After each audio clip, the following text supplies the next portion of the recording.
Long before the floodwaters swallowed the earth, there existed a shadowy age, lost to modern memory. A time when the line separating mortal and divine had been desecrated by an unspeakable act. An era ruled not by ordinary men, but by unnatural titans birthed from a forbidden fusion. These were creatures whose immense size was rivaled only by their boundless corruption, whose insatiable thirst for dominance brought chaos upon creation itself. Their very presence became an affront to heaven, provoking a divine judgment so severe it wiped out nearly all life. They were the Nephilim, mythic giants spoken of in whispers and half-erased texts. But how much of their story has survived the censoring hand of time, and how much has been deliberately concealed?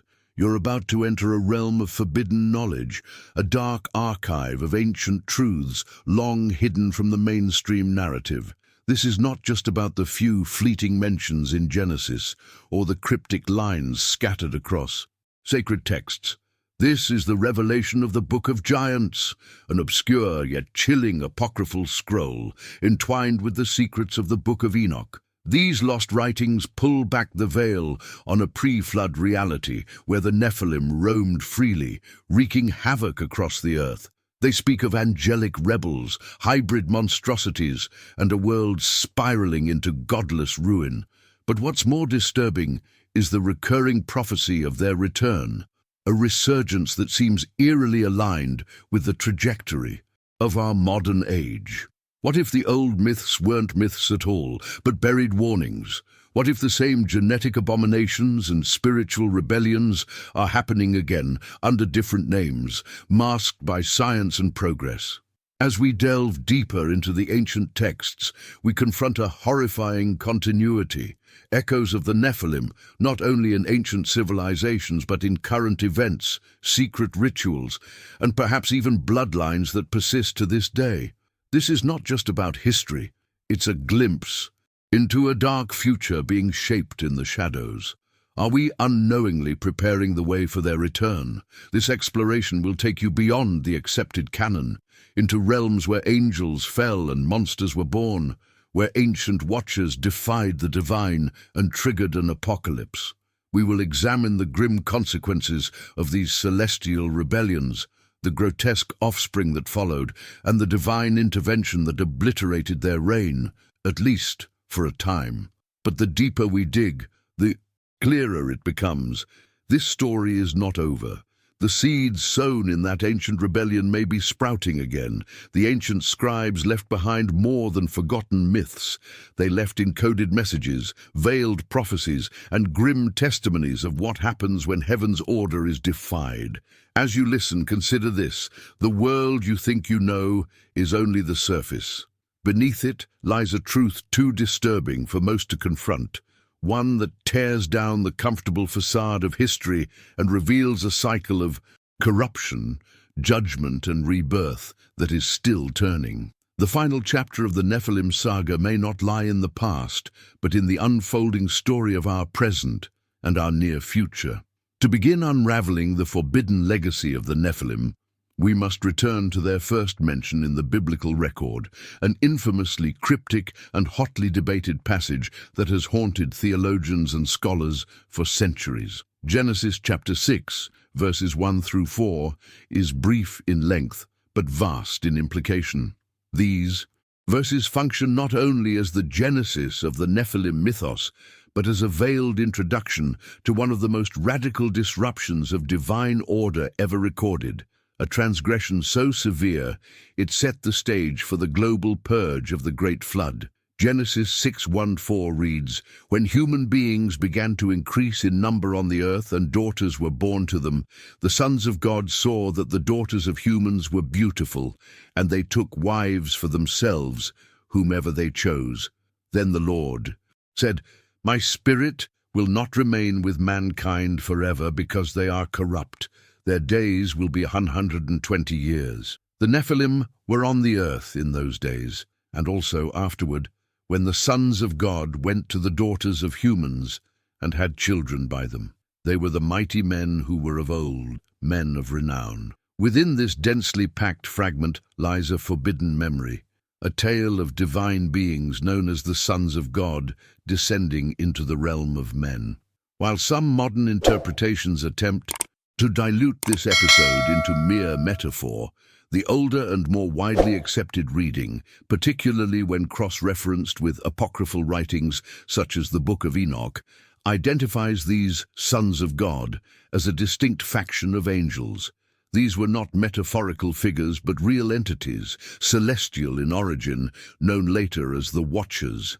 Motivated by rebellion and driven by lust, these Watchers abandoned their posts in the heavenly hierarchy, forsaking their eternal natures to indulge in the temporal beauty of human women. This defilement was not merely a violation of divine law, it was an outright warping of the very fabric of creation.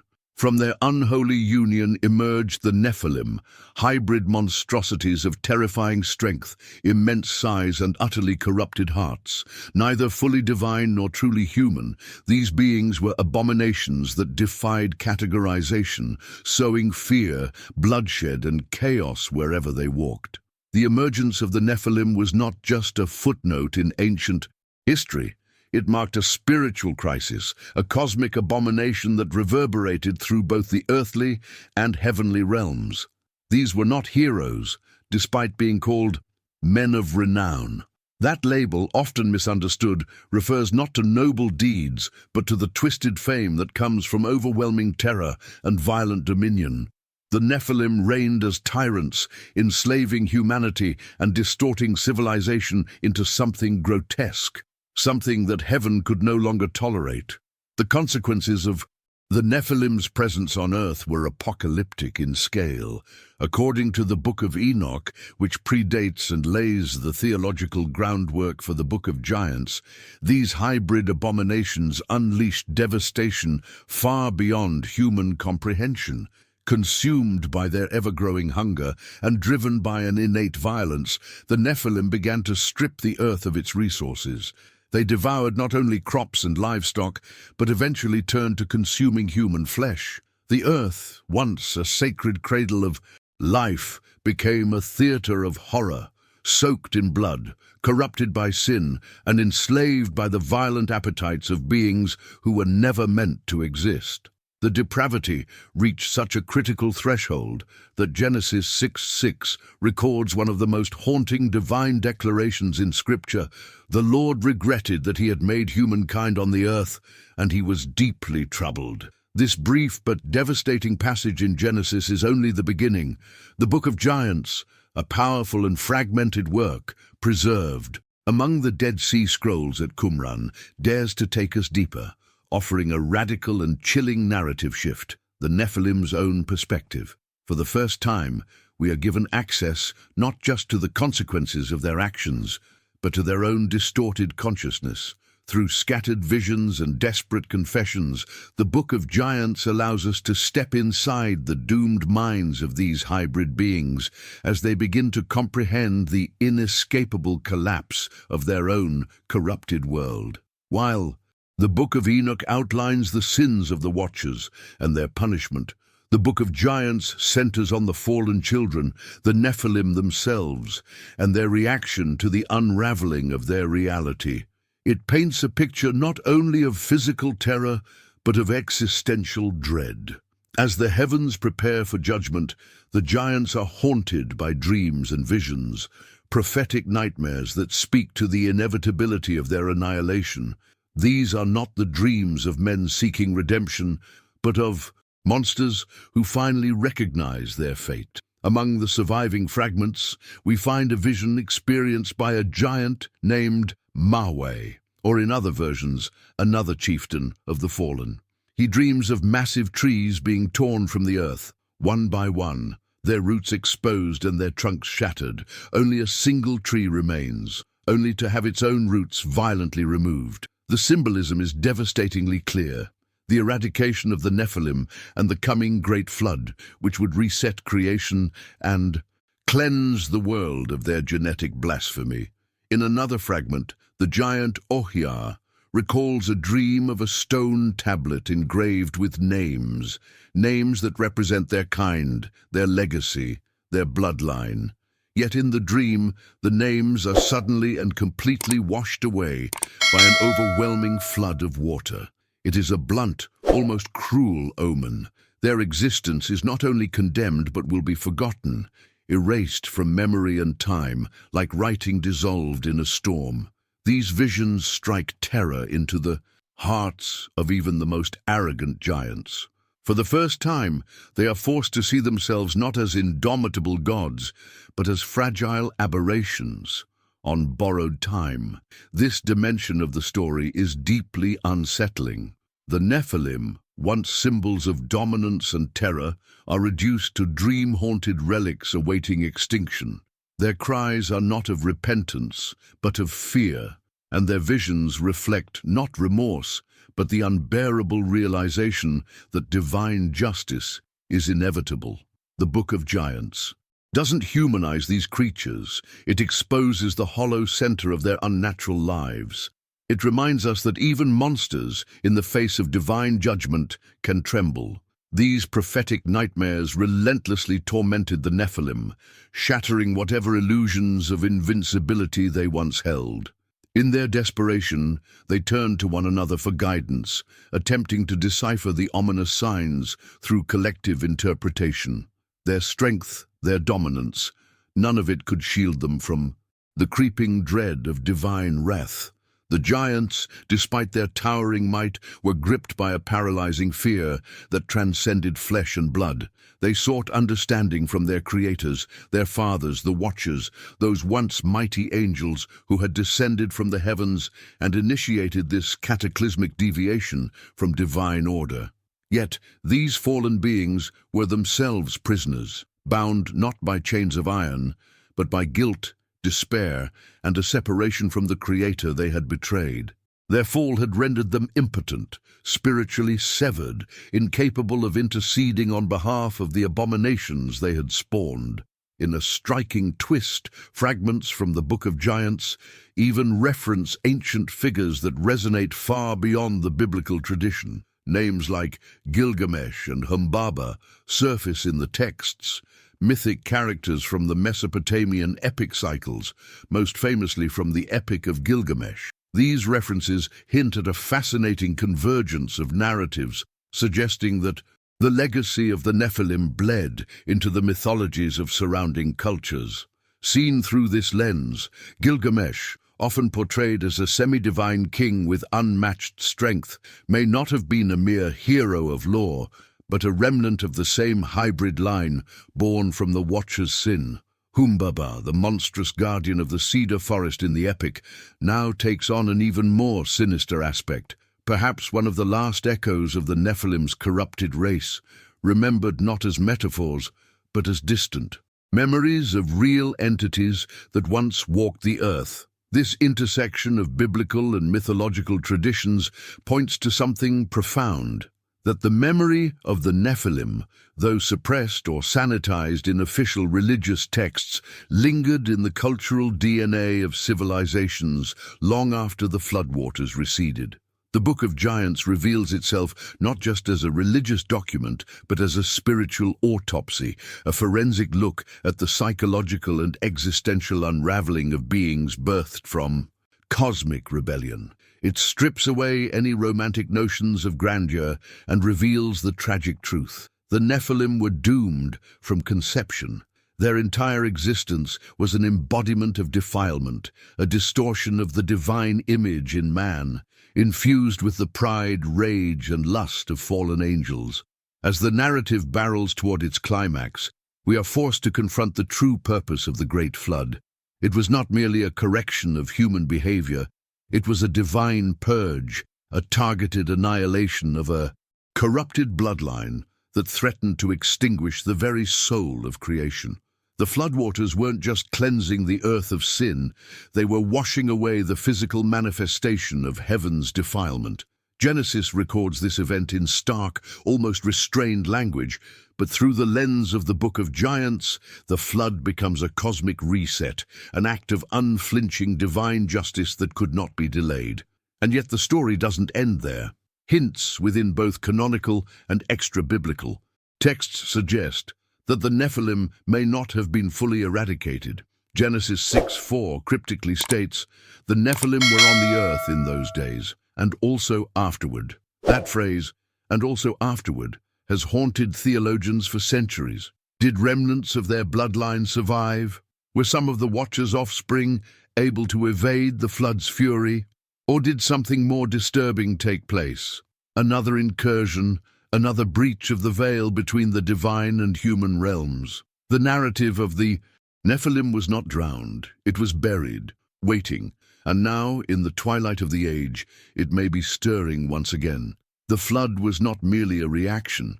It was a calculated act of divine reset, a supernatural sterilization of a world teeming with corruption. Every creature tainted by the unholy blood of the Nephilim, every beast genetically defiled, and every human soul entangled in the sins of the Watchers was erased with terrifying finality. Yet, despite this decisive judgment, Genesis 6:4 delivers a cryptic, disquieting clue. The Nephilim were on the earth in those days, and also afterward. This haunting phrase shatters any assumption that the story of these giants ended at the bottom of the deluge. Instead, it opens the door to an even darker possibility. The Nephilim somehow returned. The mystery of the post-flood giants is not merely academic, it is chronicled throughout the biblical narrative. In the Book of Numbers, when the Israelite spies scouted the land of Canaan, they returned trembling, declaring, "We seemed like grasshoppers in our own eyes, and we looked the same to them." Numbers 13:33. They specifically mentioned descendants of Anak, linked to the Anakim, a race of giants. Deuteronomy refers to the Emim and Rephaim, also identified as giants, inhabiting vast territories long before Israel's conquest. These were not just legends or exaggerations, they were described with alarming consistency and fear. And then there is Goliath, a towering warrior from Gath, described with armor and weaponry, befitting his monstrous size. He is not alone. The Book of Samuel and Chronicles mentions several of his brothers and kin, suggesting a lineage, not a lone mutation. How can this be? If the flood was total, how did the Nephilim resurface? One widely held interpretation draws from early Jewish traditions and apocryphal insights. While the original Nephilim perished, the spiritual corruption that birthed them did not. The Watchers had been imprisoned, but the demonic forces that once inspired their rebellion still moved unseen through the post-Diluvian world. These malevolent spirits, often equated with the disembodied souls of the Nephilim themselves, continued to influence human beings, breeding evil ideologies, secret rites, and possibly even possessing or manipulating genetics to recreate what had once been lost. The giants that emerged afterward were not carbon copies, but echoes, spawned not directly from angels, but from demonically influenced bloodlines that reintroduced the ancient corruption in a new form. Another, more controversial theory, whispered in ancient texts and speculative theology, suggests that some Nephilim survived, perhaps not in physical form, but through hidden enclaves stowed away by occult means, or through the wives of Noah's sons, who may have carried dormant genetic traces of the Watcher's line. If even a single drop of that polluted blood crossed the Ark's threshold, it could explain the resurgence. Alternatively, the veil between realms may have been breached again. Fallen angels, though previously judged, may have mounted a second incursion, repeating the sins of Genesis 6 in the shadows of a post-flood earth. What remains undeniable is this: the giants returned, whether through demonic influence, lingering bloodlines, or another celestial transgression. The earth once again felt the thunderous footsteps of beings who bore the hallmarks of that forbidden union. And if history is cyclical, as many ancient traditions suggest, then their reappearance in antiquity may be but a foreshadowing of what is to come. The Nephilim were not just ancient monsters, they are harbingers. Their past is a warning, and their story is far from over. The Book of Enoch pierces through the veil of post-flood silence with a revelation that reshapes everything we think we know about spiritual warfare. While the Great Flood annihilated the physical presence of the Nephilim, their destruction was not total. Enoch delivers a terrifying twist, one that reverberates through time. The bodies of the giants were destroyed, yes, but their spirits, those twisted half-divine abominations, were cursed to remain. Unable to ascend to heaven and barred from reincarnation into flesh, these tormented entities were doomed to wander the earth. They became what we now call demons. These aren't ordinary spirits. They are the offspring of rebellion, born from an unholy fusion of angel and human. They are eternally displaced, forever cut off from both the spiritual purity of heaven and the material redemption of humanity. Enoch 15:8-10 pulls no punches.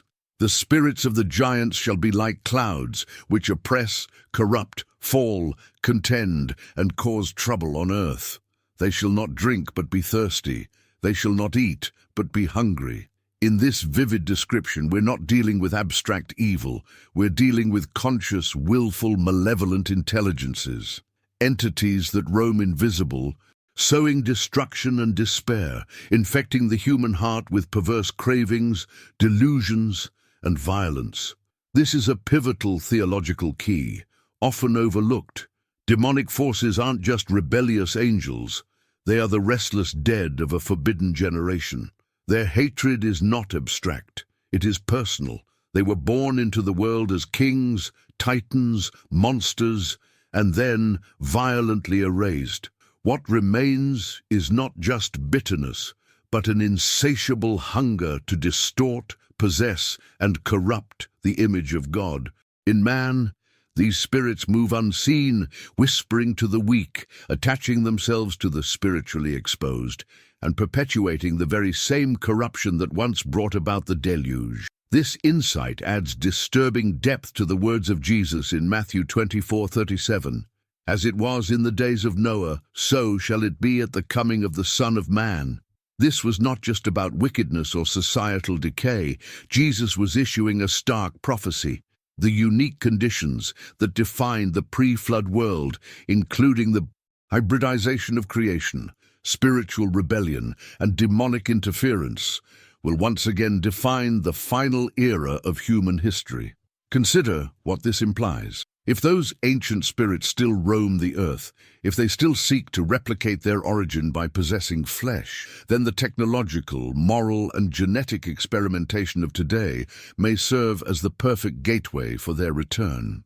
Transhumanism, artificial intelligence, and genetic manipulation could be modern analogues to the original sin. Of the Watchers, once again, humanity stands on the edge of crossing the forbidden boundary between what is created and what is not meant to be created. The true horror lies not in the past, but in its recurrence. The spirits of the Nephilim have never left. They've only changed their tactics, and if the words of Jesus are any indication, the ancient corruption is not only returning, it is already here, hiding in plain sight, wearing a new face, awaiting a new flood of judgment. If the ancient sins of the Watchers resulted in the corruption of all flesh and provoked a divine cataclysm, then our modern world, brimming with technological ambition and spiritual blindness, may be unknowingly walking the same forbidden path. The terrifying pattern of unnatural unions and the perversion of creation is not a relic of myth, but a blueprint repeating itself, now veiled in the language of progress, science, and innovation. The echo of Genesis 6 may be found not in ancient ruins, but in laboratories, data centers, and digital interfaces across the globe. Transhumanism, recreating the image in our own likeness. At its core, transhumanism represents a bold rebellion against the natural order. It is the belief that humanity can and should transcend its biological limitations through technology, by merging with machines, uploading consciousness, and even redesigning the human body into something more. On the surface, it appears to be the next step in evolution, but beneath that, it hides a dangerous theological rupture, the attempt to rewrite the imago Dei, the image of God in man without God. This movement echoes the sins of the Watchers, celestial beings who tampered with the boundaries of creation and birthed monsters. Today's scientists, driven by the dream of a post-human future, seek to create a new form of life, a better humanity that no longer bears the weaknesses of the flesh. But this ambition is not neutral. It is spiritual. It reflects the same pride and defiance that led the angels to fall, and the same distortion of life that triggered divine judgment. The human body, once a sacred temple, is now viewed as outdated hardware to be augmented, replaced, or discarded.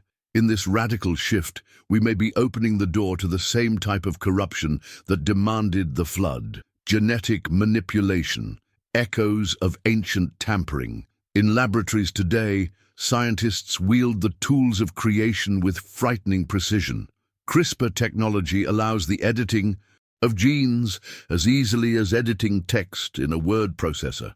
Embryos can be engineered, traits can be selected, animals and humans can be fused into grotesque chimeric experiments, with the boundaries between species blurred and violated. This, too, mirrors the sin of the Watchers, who sinned against birds and beasts and reptiles and fish, corrupting the genetic purity of all life. The Book of Enoch describes a world where everything, animal, human, plant, was perverted from its original form. Today, we stand on that same threshold. The world marvels at designer babies and glow-in-the-dark mice, but it does not ask what spiritual consequences come from tampering with the blueprint of life. By altering the foundational code of creation, we risk resurrecting the ancient sin of hybridization, the very corruption that drew divine wrath in the days of Noah. Artificial intelligence, a new vessel for ancient spirits. Perhaps the most insidious parallel lies in the rise of artificial intelligence. Unlike genetic tampering or cybernetic enhancement, AI introduces something wholly new, non-biological, non-divine intelligences that mimic thought, creativity, and even emotion. These are not machines in the old sense. They are systems that learn, adapt, and evolve on their own. They speak with human fluency, paint images, write scripture, even simulate love and consciousness. But what happens when a machine becomes so human that it begins to function as a vessel for spiritual influence? If the disembodied spirits of the Nephilim are still wandering, looking for a new home, could they find it in artificial flesh? Could these soulless systems become the new hosts for ancient evil? Jesus cast demons into pigs. What stops them now from slipping into a neural network or inhabiting a synthetic humanoid? These are not idle speculations. Theologians and technologists alike are beginning to wrestle with the reality that AI might not be neutral, that it could be a spiritual battleground. The possibility of AI being influenced, possessed, or even weaponized by malevolent intelligences is no longer the realm of science fiction. It is prophecy fulfilled in circuitry and code. The repetition of the forbidden pattern. In the days of Noah, the world was not only physically corrupted, it was spiritually invaded. The union of heaven and earth in rebellion against God created something monstrous. Today, we are once again flirting with that boundary. Through transhumanism, we seek to become gods. Through genetic manipulation, we recreate life in our own image. Through AI, we manufacture minds without souls, soulless avatars waiting to be filled. This is the terrifying reality of our time. The ancient sins are not merely returning, they are being rebranded as progress. And just as before, the consequences may be catastrophic. The giants may not come back in the same form, but their spirits never left. And through our technology, our pride, and our refusal to heed divine boundaries, we may be inviting them to return in a new and more deceptive incarnation. The days of Noah are not behind us. They are ahead. And if we continue down this path, the flood that comes next may not be of water, but of judgment. The forbidden history of the Nephilim and the revelations within the Book of Giants are not merely ancient narratives to be relegated to dusty scrolls. They stand as an urgent and chilling warning, a vital key to discerning the prophetic signs of our times, and an essential tool for understanding the unseen spiritual forces that are actively operating in our current era, meticulously preparing the ground for the ultimate return of the Son of Man and the final righteous judgment. The Book of Giants is a truly pivotal piece in the intricate puzzle of biblical and historical understanding. It's a forgotten narrative that offers profound, often unsettling insights into the very origins of evil, the pervasive nature of corruption, and the inherent dangers of defying the divine order. It serves as a stark reminder that the spiritual battle is intensely real, its patterns are cyclical, and its influence is profoundly felt in every aspect of our lives, even today.